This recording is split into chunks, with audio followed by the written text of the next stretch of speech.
So all of this BS that, oh, you vegan, elitist, plant-based thing, I can't afford that. Well, BS. Right. Anyone can afford sprouts. And then no one knew, including a present company, that you could grow sprouts without soil, without sunshine, for pennies a serving in days, not weeks, months, or years.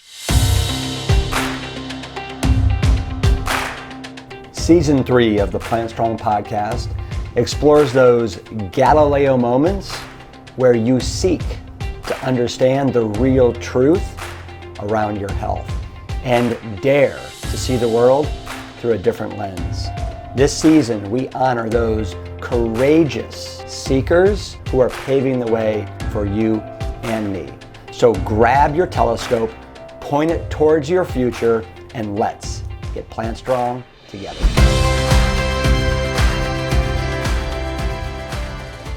Hello, my Plant Strong friends. I hope that 2021 is off to an auspicious start for each and every one of you. I know that my team and I are filled with hope and optimism for a great year ahead. As you know, we recently kicked off season 3 of the Plant Strong podcast, and we've gotten a lot of great responses from all of you. So thank you for those responses, and thanks for helping to spread the good word about the Plant Strong podcast. We're just getting started. You are going to love the energy and passion of today's guest. His name is Doug Evans. Now, I first started hearing about Doug and his new book, The Sprout Book, last spring. All of a sudden, everywhere I turned, sprouting was everywhere. And believe it or not, my family and I have never sprouted before and really didn't even know where to begin in the world of sprouting. I'm sure that many of you are probably in the exact same boat because on the surface it sounds really complicated, maybe even expensive and time-consuming. But as you're going to hear today, not only is sprouting quick, easy, and inexpensive, it is fun and can be a rewarding family experience. This conversation opened my eyes to the possibilities of sprouts. They aren't just a garnish that you throw on top of a sandwich or a salad, which is what I thought. They are wildly nutritious and full of endless possibilities. Doug and I, we talk about broccoli sprouts, lentil sprouts, chickpea sprouts, chia sprouts, mung bean sprouts. You get the picture. Remember those chia pets that you bought at the drugstore and gave as gifts to give people joy and make them laugh? You just had to add water and watch it grow? Well, guess what? You were giving the gift of sprouts. I want you to enjoy today's episode as Doug lays out just how simple sprouting can be.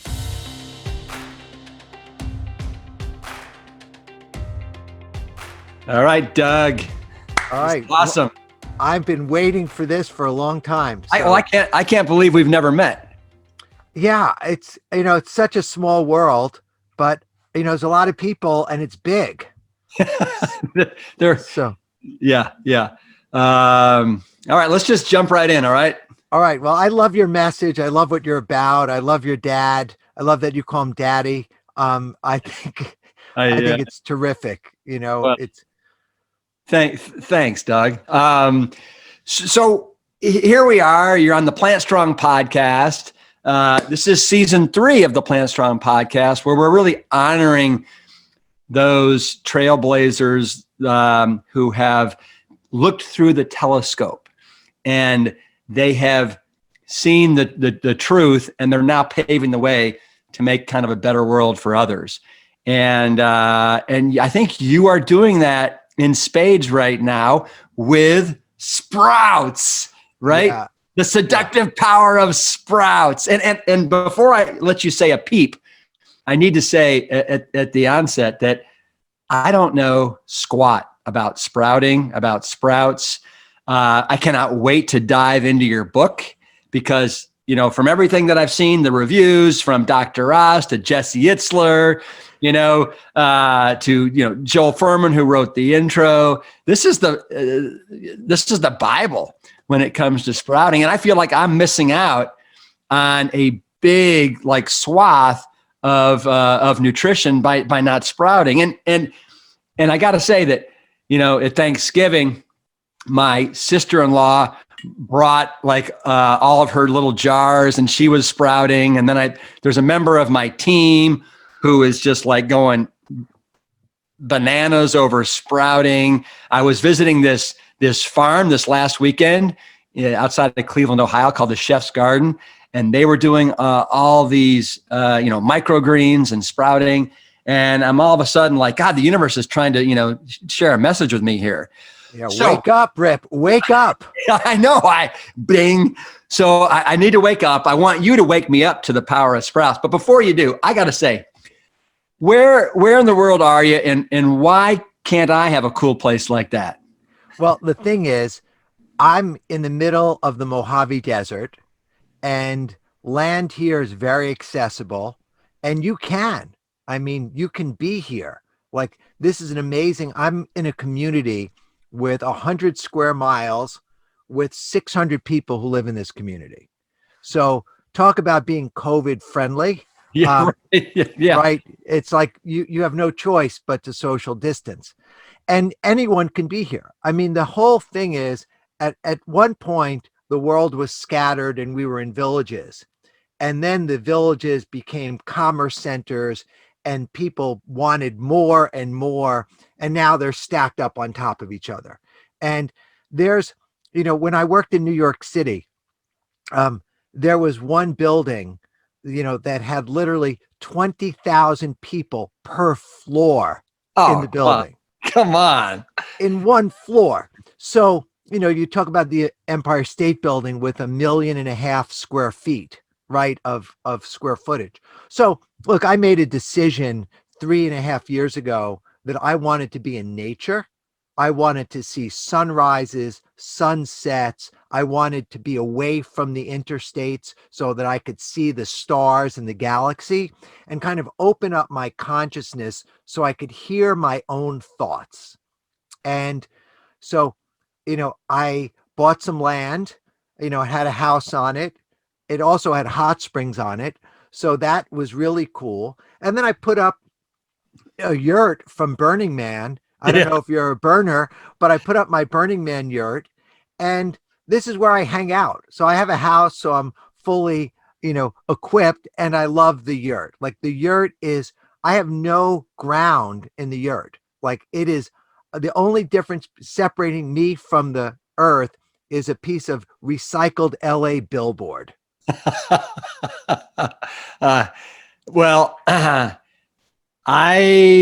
I'm trying to think. I think I've spent one night in a yurt at some resort once, and it was really amazing. Do you have a round? Is it a round yurt? Yeah, there's a round yurt. There's my roof. Yeah. And I insulated it with recycled denim in between the rafters. It's just recycled denim, and then it's just covered with some fabric. So and by the way, it's a great recording studio. Yeah. I recorded my Audible book here as opposed to going into LA into their studio. So when I recorded my book, I did it right here, in the yurt. Yeah, you sound phenomenal. So when did you start your journey to optimal nutrition? Is this been a lifelong journey, or did you start it 10 years ago? So we're about the same age, right? I'm 54. I'm 54. Okay. You're 57. Yeah. So, I grew up in New York City on the standard American diet, right? Yeah. I still remember what I would get in McDonald's, right? Large quarter pounder with cheese, large 9-piece chicken McNugget, large fries, vanilla shake, apple pie, and either a hot fudge sundae, or a chocolate sundae. And so that's what I ate. And we grew up with scarcity. So we didn't have a lot of money. So it was very fine distribution of food. And then when I started to make money, I started to reward myself with eating junk food and processed food. And then I went into the military. So at age 17, I joined the 82nd Airborne. So I was eating meals ready to eat, processed food, the worst food possible with like 100-year shelf life of processed food. So when I got out of the Army, how do you celebrate as you eat? So I was eating, and then my aunt got diabetes in the mid 90s. They chopped off both of her feet below her ankles, and then she died from complications with diabetes. And my uncle died of heart disease. And then my other uncle died of heart disease. My aunt had ulcers and IBS and colitis. And then she ended up dying. I don't even know if they knew what she died from. Then my mother died of stomach cancer. My father died of heart disease. And my brother, who's your age, became obese, diabetic, atrial fibrillation, hypertension, and had the first of 3 strokes and a heart attack. And that was my come to plants moment, right? That's when I thought, like, either I'm genetically cursed or I'm on a suicide mission. And that's where it all began. And that was 1999. Wow. So really, for the most part, I mean, it's been about 21 years. Not that long, really. No, When you think about no. it. Yeah. No, I mean, the greater portion of my life, I was still eating cooked food, processed food, toxic food. I remember the last meal that I had before I became vegetarian in 1999 it was a rainy night, and we were in Chinatown at the border of Little Italy, and it was raining, and we were waiting outside a Chinese restaurant, and they had the ducks hanging in the window. And we were so hungry. It was so cold and so wet that when we got to the line, we said, just give me the duck. And I gave the guy $10, and we sat like under a stoop and a canopy in New York City. And I devoured the greasy duck, the fat, the skin, the bone marrow. And So it had then been cooked. It had been cooked. It wasn't a raw duck. yeah. No, that was a cooked, greasy Just give me that duck. duck. Just give me the duck. And so, I mean, that's like where my mentality. And then we went to Little Italy and just, gorged on pastries. Yeah. So that was my like last meal before I had the come to plants moment. So were you, did your body reflect that lifestyle and that way of eating? Yeah. Yeah. I was sloppy. I was like 35, 36 pounds overweight. Mhm. I would have my mid-afternoon crash. Like at 3 o'clock in the afternoon, I either needed a nap or a liter of Coca-Cola and a chocolate bar. I mean, like that was my day. And the Yeah. only thing that kept me awake was just like the hunger to make money or to do things. So I was in this hustle mode. But yeah, I just had no energy. I wasn't exercising. I was just not awake. I mean, I was like a zombie. Yeah. Yeah. All right. So, okay. So you had your, come to duck moment and then like, what happened over the next, 5-10 years? Well, in the next 2-week period, I Yeah. went vegetarian, vegan, raw vegan. Oh, And wow. so for the greater portion of these 21 years, I've been raw vegan.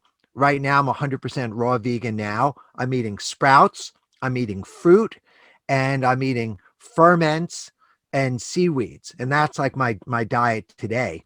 And so what happened was, like, once I started to get exposed to the information, the work of your father, the work of Colin Campbell, the work of um, Brian Clement at Hippocrates and Yeah. Gabriel Cousins.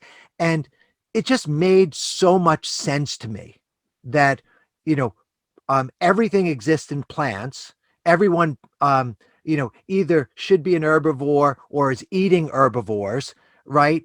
And like, why couldn't I just go right to the source? Yeah. And that's where it began for me. And then, in a 2-week period, I went cold cucumber and gave up all the processed food, and I never went back. Like, it's just over for me.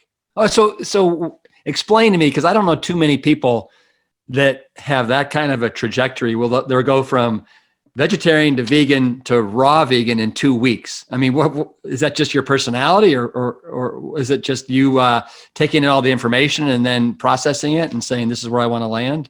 I mean, it's interesting things like once you become aware of a truth and you believe that truth, so, like powerfully in the core, right? And I looked around and I unequivocally saw that my immediate family was dead. They were gone. And when I made the connection to the dairy and the cancer, the meat and the cancer, right? And the processed carbohydrates and the diabetes and the amputations.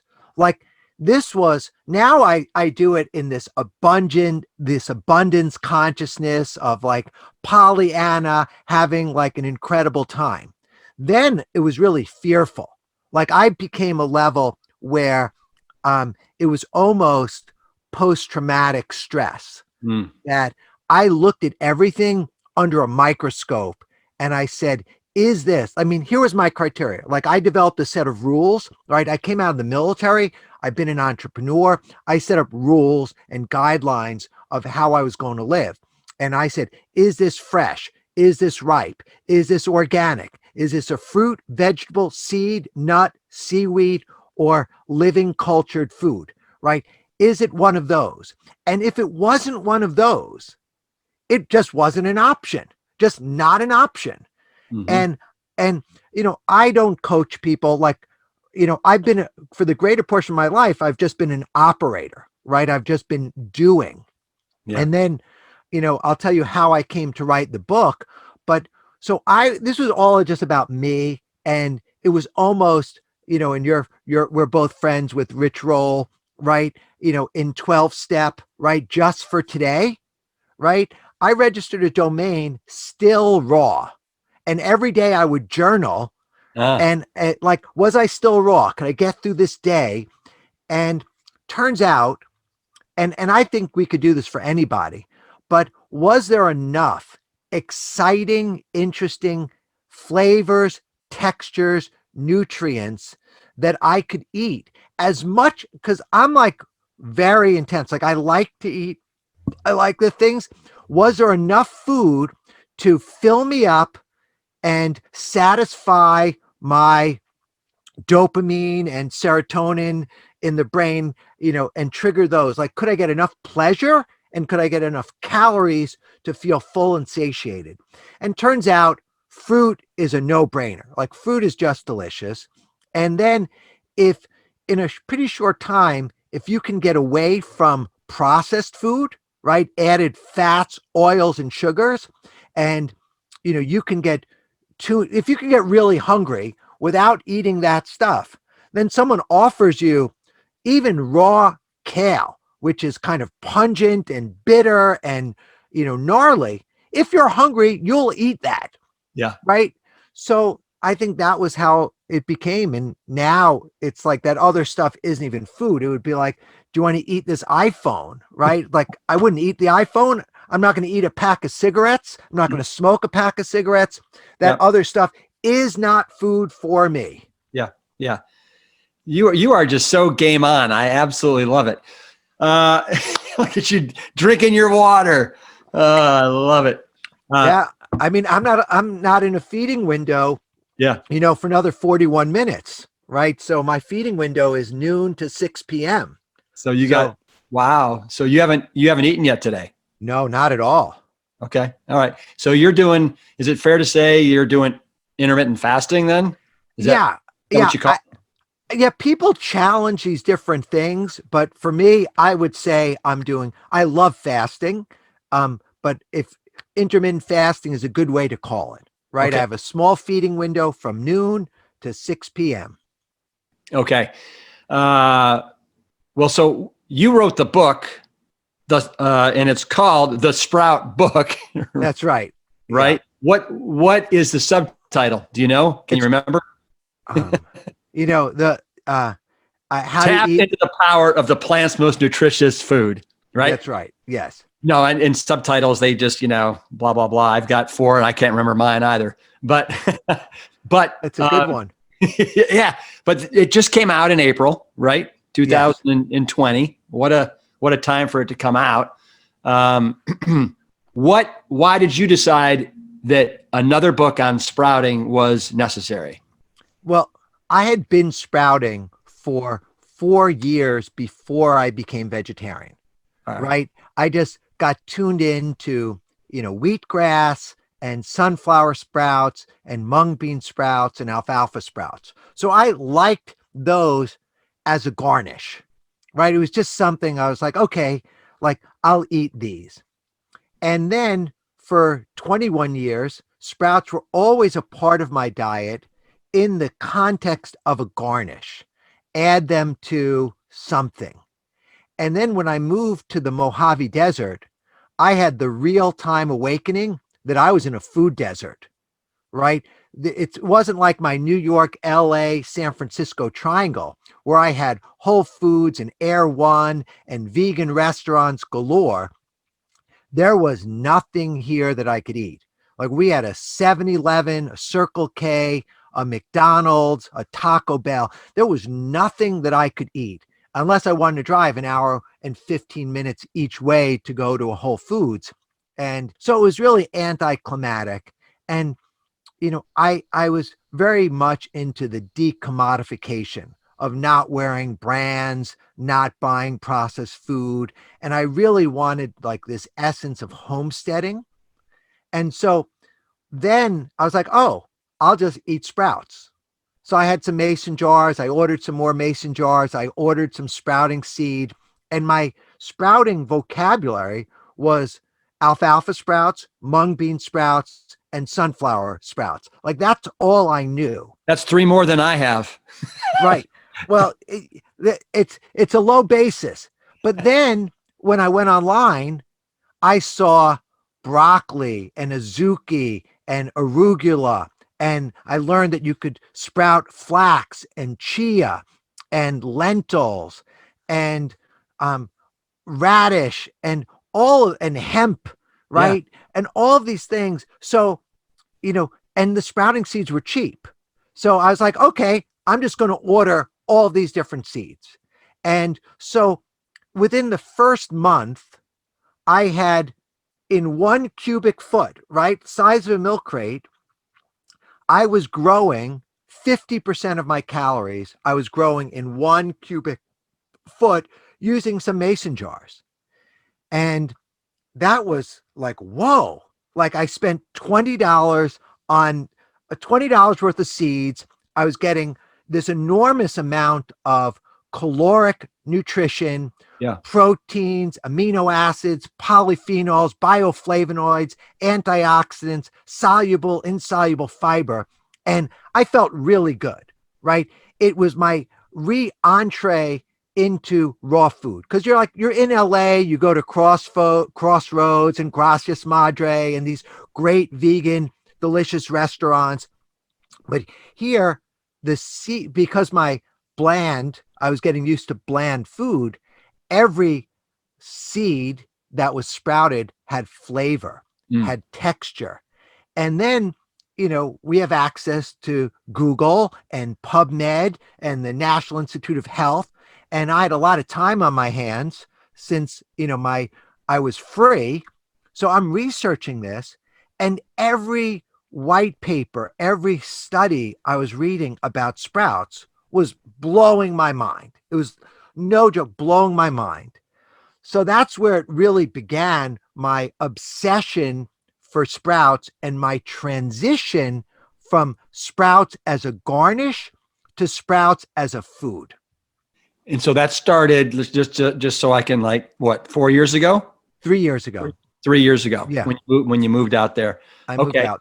Okay. And so you got after it. I mean, so this book just came out in April of 2020. So, I mean, when did you decide, man, you know what? I'm going to write the definitive guide on sprouting.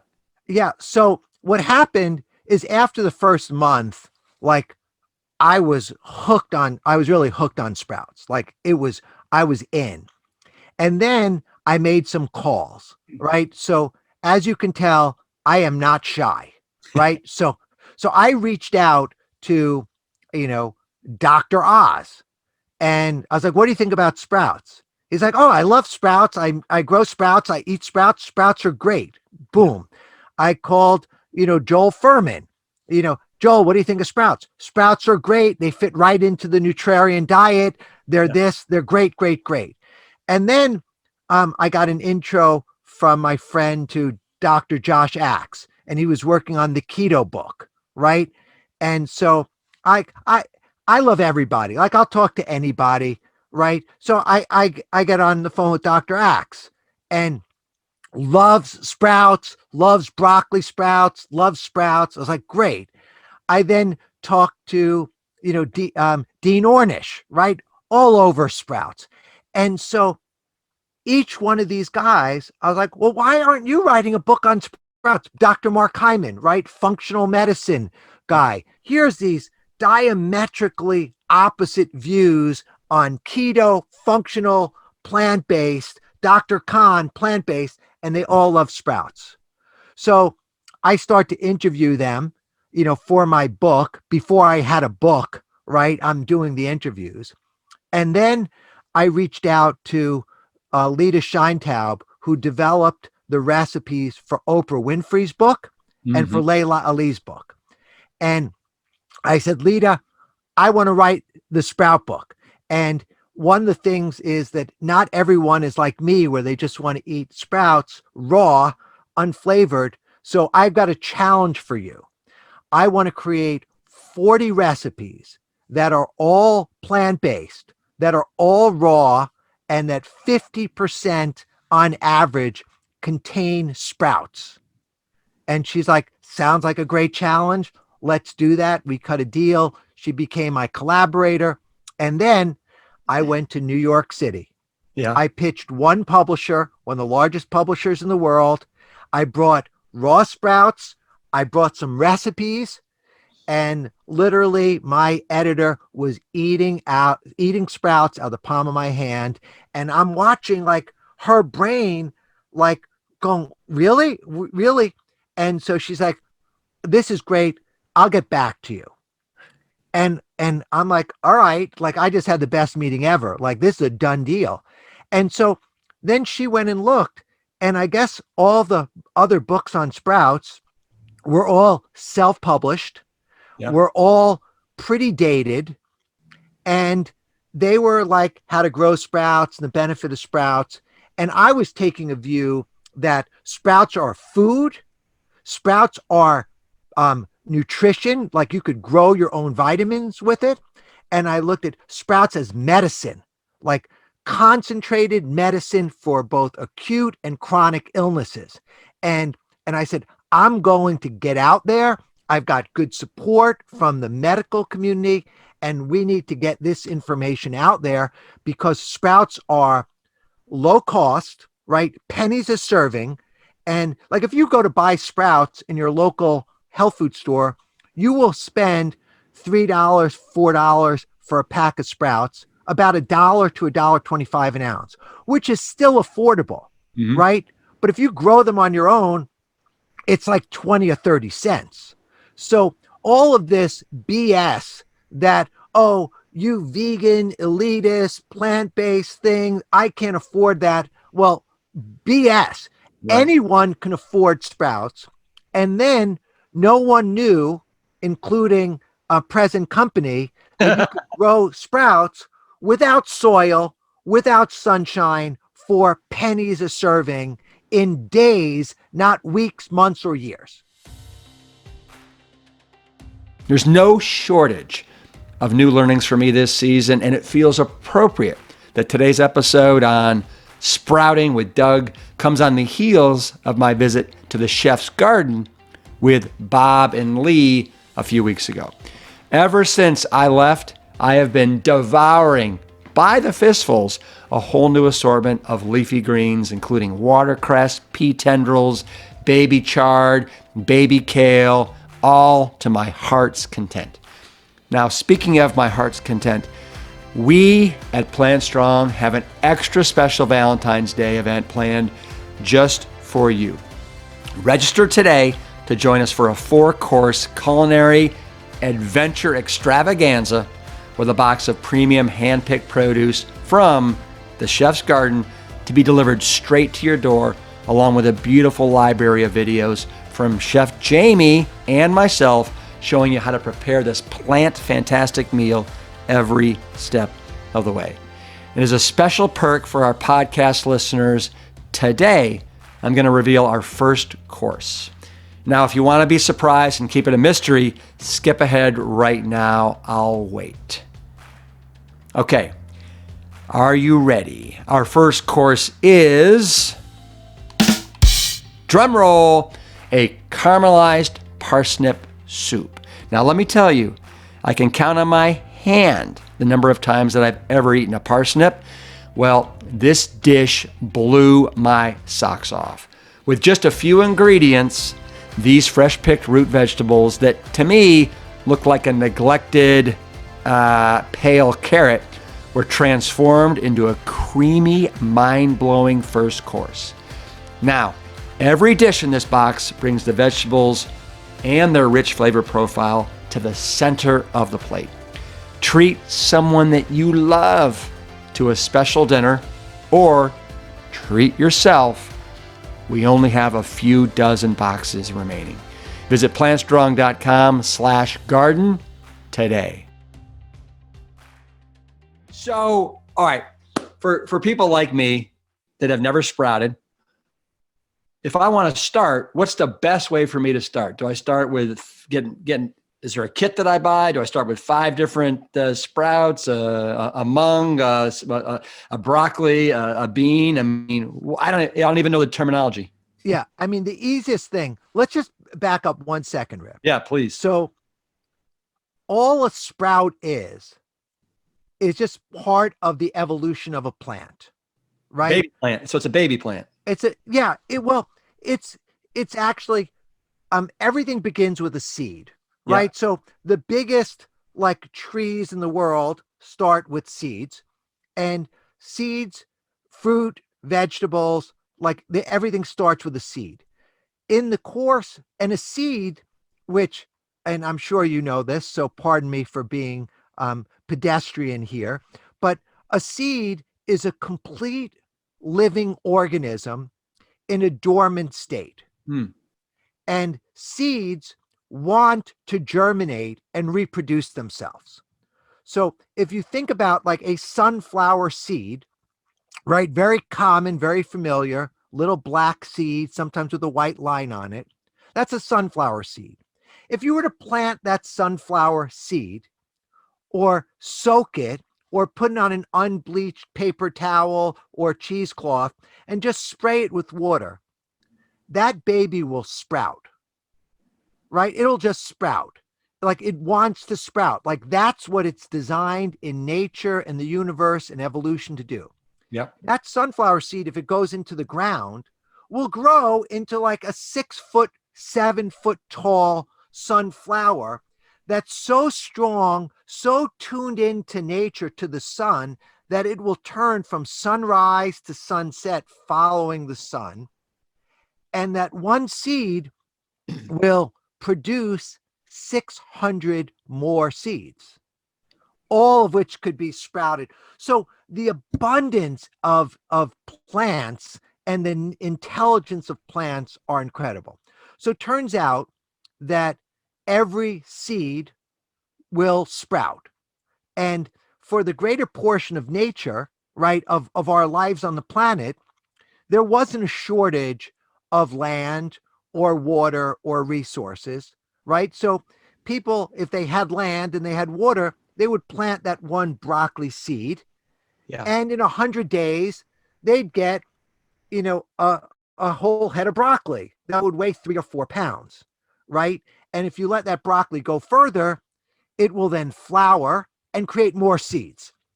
So that's where in nature, there was never like a rush, right? So there was always abundance and people were used to eating mature vegetables. I don't have time and I don't have the soil to wait weeks or months or years to grow food, that I needed to do it in days. So that was my beginning to it. And then, for you, right, you look like you're real fit. plants have, so this is widely known, right? Vegetables are good for you, right? So sprouts are vegetables, right? Just get that in your head. Sprouts equals vegetables, right? And vegetables equal food, right? So that was an But easy. but are all sprouts vegetables? Because don't you have like bean sprouts and I mean, like Bean sprouts are vegetables. okay, When the legume yeah, sprouts and yeah, grows and it has a flower on it, yeah, right? Or a leaf and the endosperm and the little leaves, I would call that a vegetable, okay. right? So it's not part of the bean. It's a vegetable. Okay. Yeah, there's a biological transformation between things at these different stages, Mm-hmm. Mm-hmm. right? So one of the advantages, like let's just take lentils for a second, right? Lentils, raw lentils, if you were to try to put them in your mouth raw and dry, you could break your teeth, Yeah. right? If you soak them overnight for 12 hours, 8 to 12 hours, and then you rinse them, magic happens. The lentils like wake up.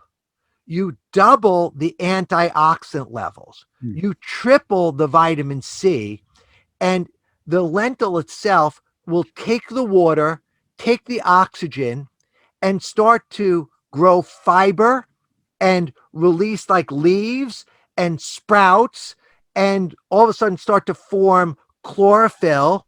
And it's this biological transformation of a lentil into a plant And it can do all that without light. without light. Yeah. See, that's the magic of sprouts, that the seed has the intelligence to do this, because a lot of seeds are germinated. Part of the thing, if you eat an apple, right?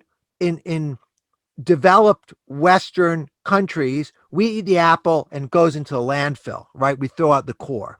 Yeah. In nature, the apple gets eaten, the whole thing gets eaten, like an elephant doesn't just bite part of it. And then as it walks around, an elephant can walk, 20, 30 miles in the day, it will then poop out the fiber and the cellulose and the seed. Well, as the seed goes through the stomach and the small intestine and the large intestine, the the acids and the water and the moisture Yeah. are telling the seed start to sprout, start to germinate. Ah, So then when it goes into the ground, it's fertile, and then that's how the propagation of the plants happen. So depending on what you want to believe, what woo-woo stuff, the reason why the fruits have color and how they have flavor is so that um, animals, human animals, and other non-human animals will eat them and spread the seeds so that the plants will reproduce. fascinating. Truly, truly fascinating. All right. So, how do I get started? What do I do? So the simplest thing, like this is the no-brainer, right? That I would say for Rip. You get a couple of mason jars, right? I like to get the big ones. This is a 64-ounce mason jar. You're a big guy.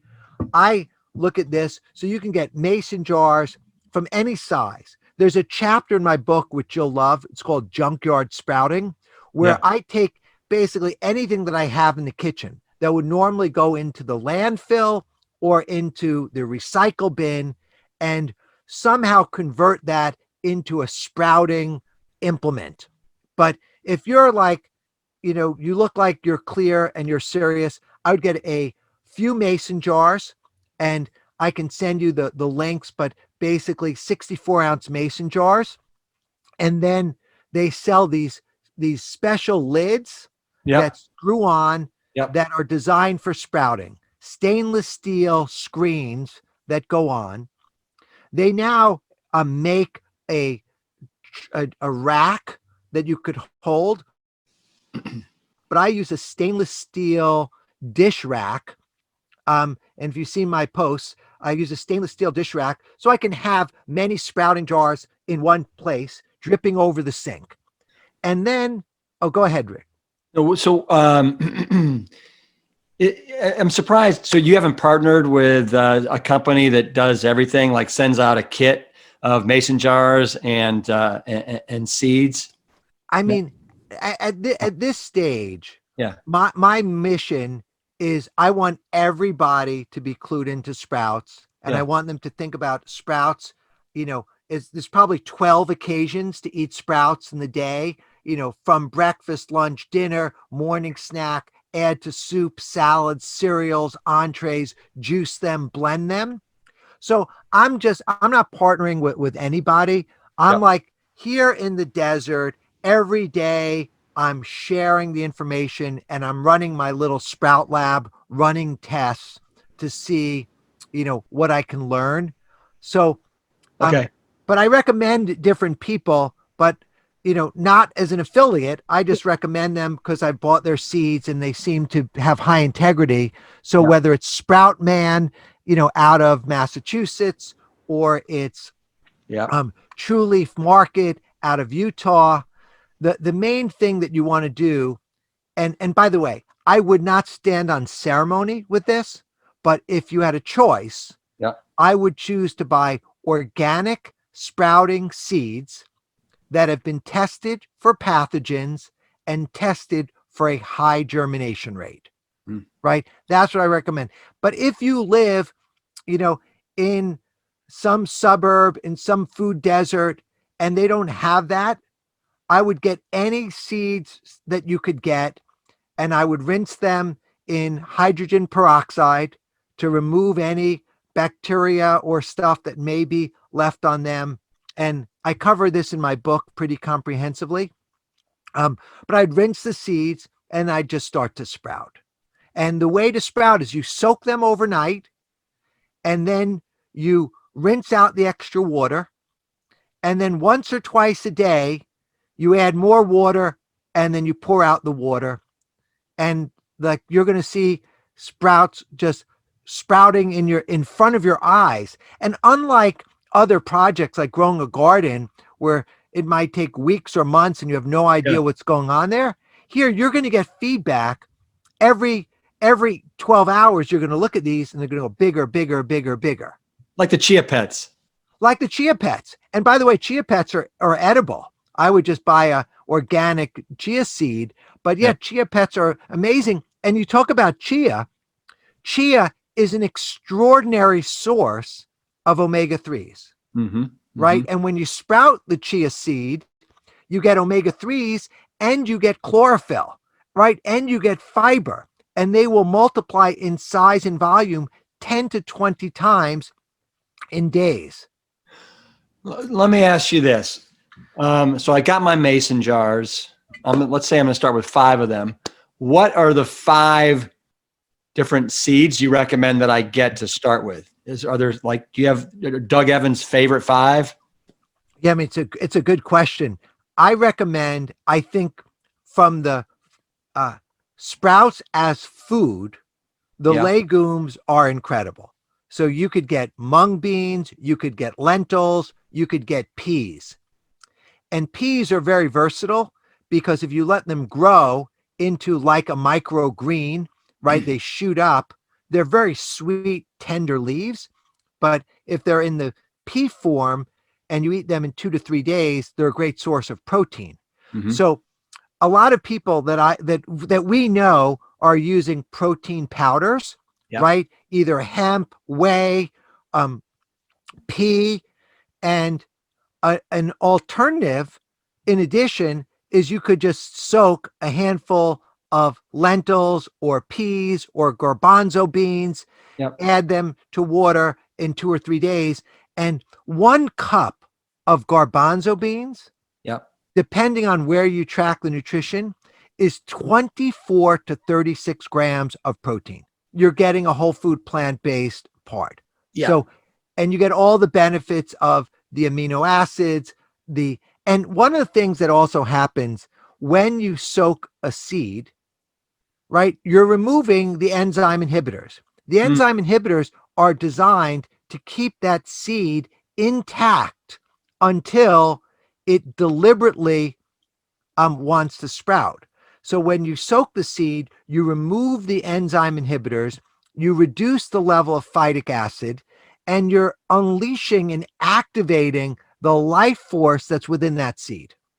So I've got my mung, my lentil, my peas. Oh, What else? the must is broccoli seeds, So broccoli sprouts. I broccoli sprouts. Now I have heard just in the last, God, probably 3 weeks about the sulforaphane that comes Yes. from broccoli sprouts and how it's like 10x what you can get from broccoli. And it sounds like sulforaphane is just insane when it comes to being like antimicrobial and viral and just, everything. So broccoli Yes. sprouts, I'm with you there. I like Yeah. that. So, well, if you think about that, just digressing onto the broccoli sprouts. Yeah. So, um, broc cruciferous vegetables are known for their anti-cancerous qualities, right? The chemoprotective properties. And Dr. Jed Fahey at Johns Hopkins University was doing research on which type of broccoli, which cruciferous vegetables had the most anti-cancer properties, right? And then they came to broccoli, and then which type of broccoli, and then he realized the broccoli seeds, right, which form the broccoli sprouts, had the most of this glucoraphanin. And Yeah. glucoraphanin, when you chew it or freeze it or blend it, um, it mixes with the enzyme myrosinase, Yeah. and that becomes the powerhouse to form sulforaphane. And it's 20 to 100 times the amount of sulforaphane in mature broccoli. And what it turns out is that as the broccoli gets bigger, there's no more sulforaphane being made. Yeah. So every seed has within it a finite amount of the the compound, the glucoraphanin, the precursor to sulforaphane. So that's why when you're eating things in this young and tender state, they're very bioavailable, and they're concentrated nutrition. So when I started to sprout, was I missing anything? It turns out I was getting an exponent of the what I would get on the mature vegetables, and I was getting them faster and fresher, right? Because what's fresher than being able to eat off of your own countertop on demand? Yeah. Nothing. Right, right, nothing. And then on any of the other kind of green flower garden variety, and this is if you like something bitter, you could have radish. If you like something neutral, you could have alfalfa. Alfalfa sprouts been very popular for years amongst the hippy dippy trippies, like my people Yeah. like alfalfa because they're super nutritious, they're high in fiber, and they're very easy to grow. So if you were to take like alfalfa, broccoli, lentils, garbanzo beans, peas, that's just a great way to start. Yep. There's other things if you want spices like fenugreek is Yeah. extremely like sproutable and has these other antimicrobial, antifungal, antiviral, medicinal qualities. Mustard seeds sprout really well. So there's flax and chia are incredible, right, for the omega 3s. So there's a lot of options, but the easiest thing to sprout, like no joke, easiest thing to sprout is probably lentils, Uh-huh. like organic French lentils. They grow, you can eat them in 2 days, and they're just a no brainer. So what time is it where you are right now? It's 12 and a half minutes. It's 11 and a half minutes to feeding time, 11:48. Okay. I love the way you call it feeding time. So do you know what you're going to be eating in Oh 12 yeah. minutes? Yeah. I've got Lay the it, lay it on me. I have these ultra ripe Yeah. um persimmons that Oh, I'm the first guy to the farmer's market in Saturday, and I buy like maybe 30 of these. And I will eat my lunch will be 3 or 4 persimmons. And these, like to a normal person, these would look rotten, like overripe to rotten, but they are heavenly. So how do you do your persimmons? Do you cut it? Do you cut it up? Do you take the skin off? You just eat the whole thing? What? How do I just eat the you whole thing. eat the whole thing? Yeah, I Okay. just mash it into my mouth. It's No, just really, really, just oh yeah. I forget that I don't shave anymore. So yeah. it gets all over my face and I get a little snack for later in the day. Perfect. Like Perfect. sun-dried fruit from the beard. I'm embarrassed to say this, Doug, but that anyway, I'm laying it all out there with you here because I've never sprouted. I had my first persimmon that I think I know of maybe 3 weeks ago. How embarrassing is that? You know what? I I mean, think, Rip, you've done so much in your career. Like, I don't the only time I've ridden a bike is at Burning Man. Like, you're like a triathlete. I can barely ride a bike 100 feet for 1 week a year. yeah, but I feel like I've tried a lot of different foods, but you're just making me realize here that there's a whole new universe out there, especially with sprouting, that I would love to tackle and get a better grasp on. And then persimmons. How would you describe persimmons? Are they like a combination between what and what? Because they look to me like almost a funky tomato, but they're Yeah, not. nothing like a tomato. I Yeah. would say it's to me, it's like candy. It's like it is like if you liquefied cotton candy, into a jelly form. Okay. Um, and the color, the bright orange, Yeah. right? So we know yellow makes you happy, right? Red is filled with antioxidants, the anthocyanidins. So it's just like this amazing, and because it's in this like liquid jelly part, I know that it's easily digestible. And so it's very sweet. It's a wildly unique flavor. The closest thing I could think of is maybe a super ripe plum, you Right. know, right? Something like that. But the flavor is much like um higher level where it's so beyond what a normal fruit would taste like that it's almost tastes like processed. What?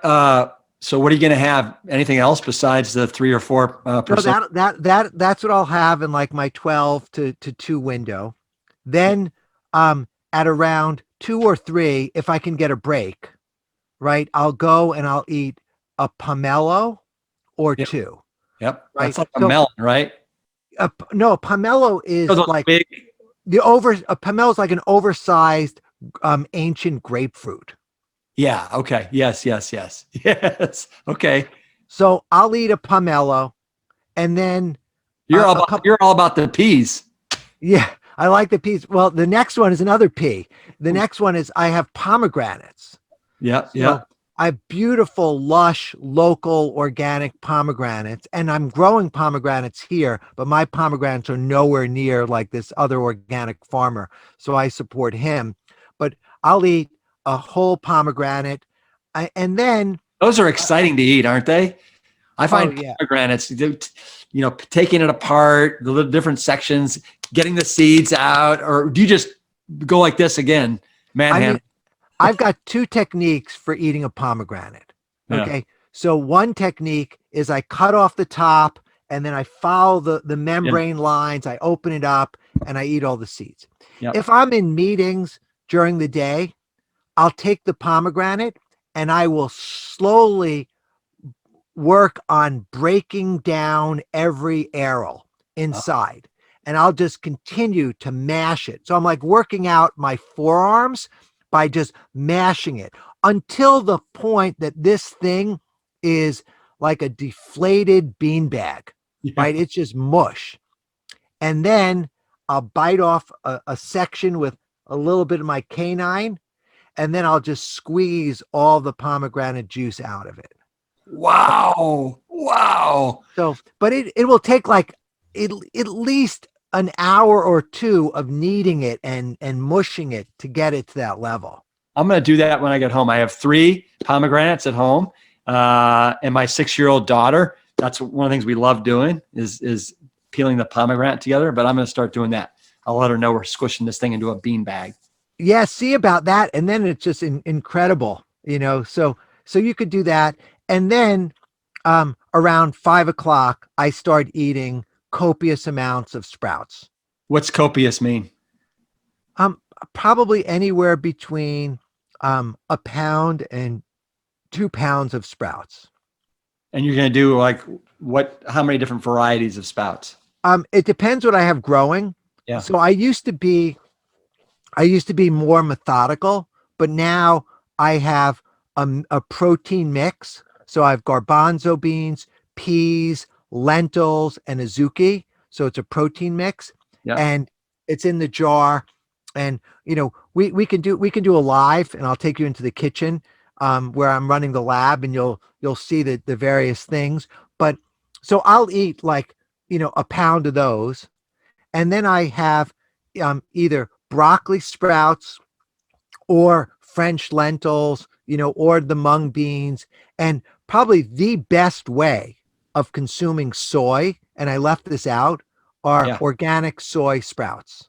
Oh, Like they're just unbelievable. They grow super fast. They look like mung beans, but they're, you know, incredible nutrition, easy peasy to grow is the soy sprouts.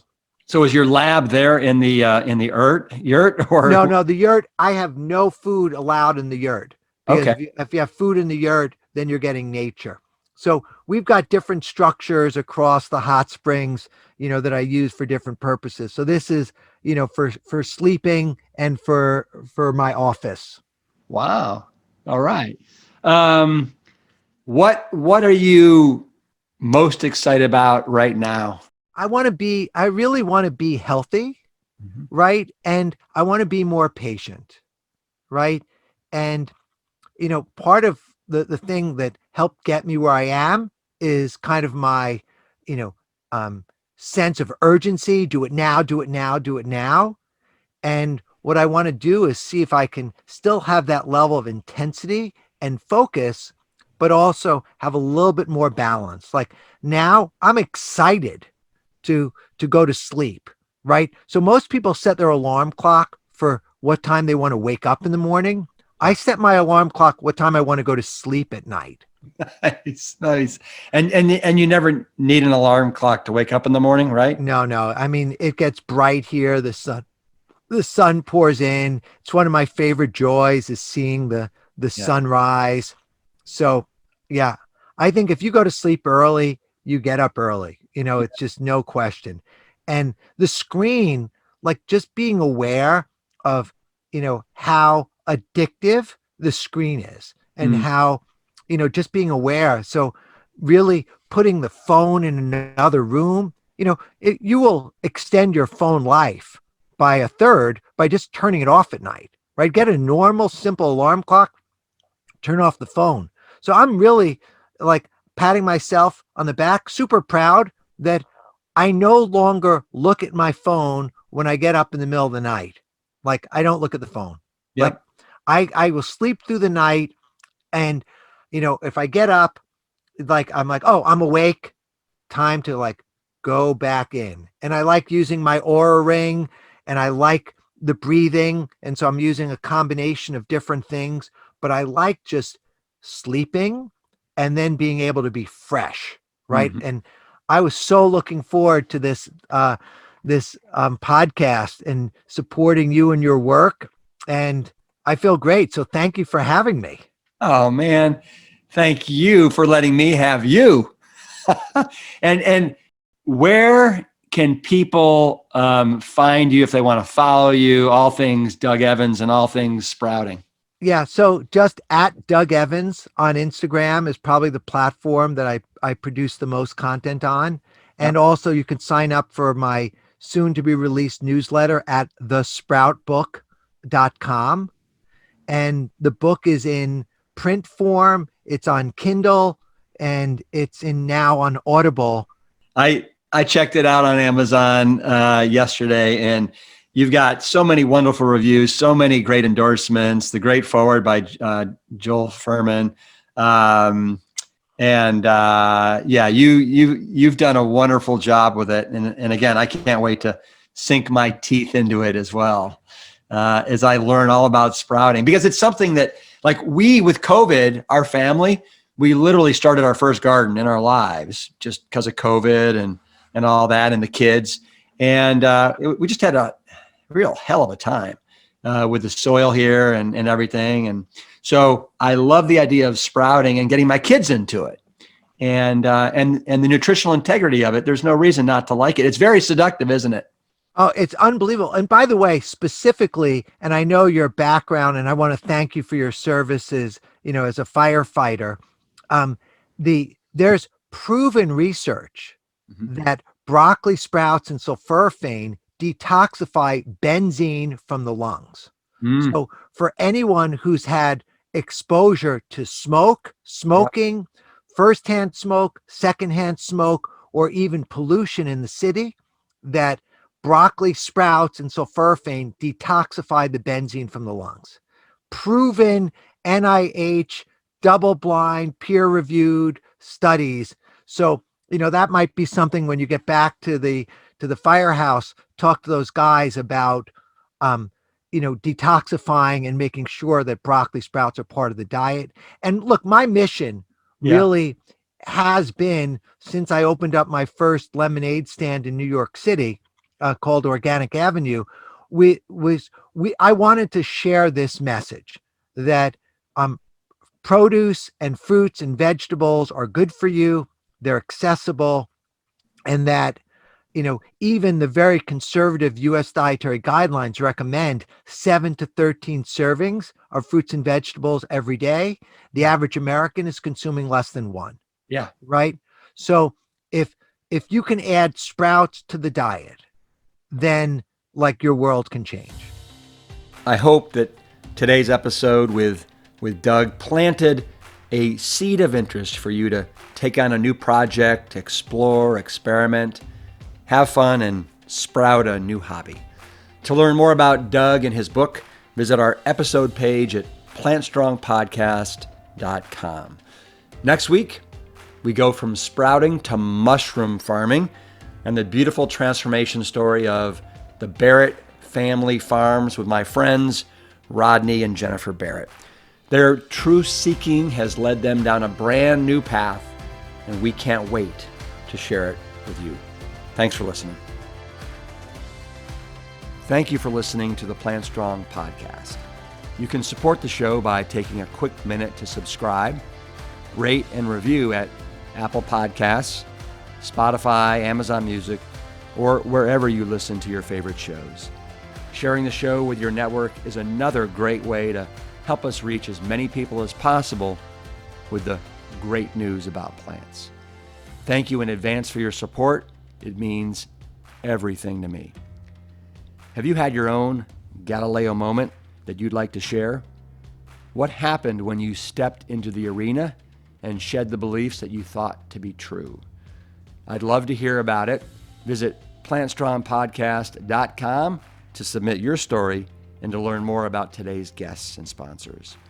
The Plant Strong podcast team includes Carrie Barrett, Lori Kordowich, Amy Mackey, Patrick Gavin, and Wade Clark. This season is dedicated to all of those courageous truth seekers who weren't afraid to look through the lens with clear vision and hold firm to a higher truth. Most notably, my parents, Dr. Caldwell B. Esselstyn Jr. and Anne Cryle Esselstyn. Thanks for listening.